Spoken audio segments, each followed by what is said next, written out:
This is Rich Beal, your roving reporter, and I'm out looking for some good news today.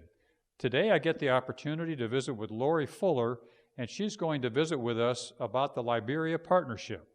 Lori, why do you feel it's important that Normal first be involved in this ministry? Well, Rich, it's interesting. Just sliding on these Liberian clothes today brought back so many memories of being there and all of the ways that I saw our dollars, our care, and our prayer in action. When I was in Liberia, what we were doing was working directly with Helen Roberts Evans, who we support through our church contributions. And Helen works as, if you can imagine this, as a superintendent in a country that's about the size of Illinois, and she is one person in charge of all of the Methodist schools in Liberia. And when I first went to Liberia, very naively, I'm riding through and looking at the schools, and they're all painted yellow and navy blue, a lot of them were. And I thought maybe that was a bargain paint deal or something.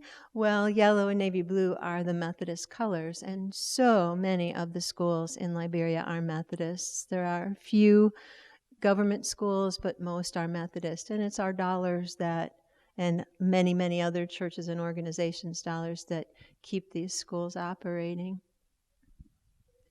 That's interesting. I wouldn't have even thought of the colors having anything to do with that.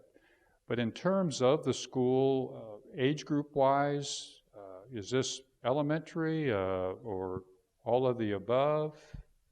Well, each area in school is different, but many of the schools are pre-K through high school.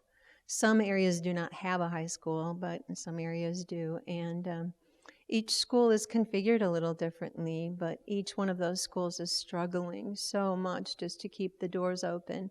And Helen struggles so much to get teachers where they belong. And I brought along a little show and tell for you. This is many, many of the teachers I worked with's entire school supply. Cabinet, yes, a piece of chalk. Many of the teachers we worked with had a chalkboard in poor condition and one or two pieces of chalk. And when it got down to a nubbins, a kid went to the office and got another one. So imagine us trying to teach with that kind of supplies. But they manage, and many of the teachers are so dedicated and do such a wonderful job. And again, you're teaching in 85-degree weather with high humidity, often no running water, no electricity. So Helen has an enormous job, as do all of the other ministers and teachers that help support the schools there. And our dollars help support them. And it couldn't be done without help from the states.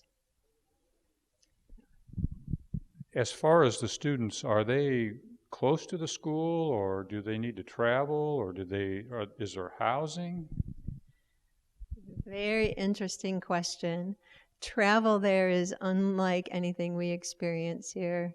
In fact, when teachers go to school, they often go great distances to get there. Kids often walk great distances to get to school, and the roads are often quite difficult. In fact, some of the areas that Helen goes to, it is a multiple day trip in the same country. Imagine if taking us multiple days to get across Illinois, but because of the condition of the roads and lack of roads in many places, it's very difficult. A lot of the kids can't go to school also, not only because of transportation, but because of the tuition. And tuition is a great challenge for many families to put together so that kids can go to school. One of the things that was the saddest to me is many of our full-time ministers cannot send their own children to school unless they get help from the United States because they don't have the funds. Their churches can't support them to the level of being able to pay for schooling for their own children. So that's one of the things that our conference is helping with. I'm sure that you could visit with us all morning about this. We don't have a lot of time to visit, but as we look to wrap up our discussion, any other comments or thoughts you'd like to share? I wish I could say that I taught more than I learned, but that's not the case at all. While I was there, I learned so much. I wish I could take each and every one of you with me to Liberia and just experience the love, the compassion, the care, and mostly the faith that people have. I believe our faith is infantile compared to the people that I met in Liberia. They were so inspiring and taught me so much about adversity, getting through a day, caring for each other, doing what needs to be done.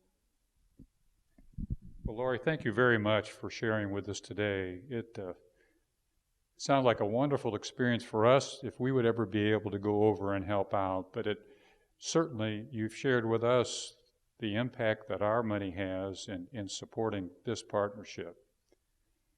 And thank all of you for your support to Normal First with your gifts. You do make a difference.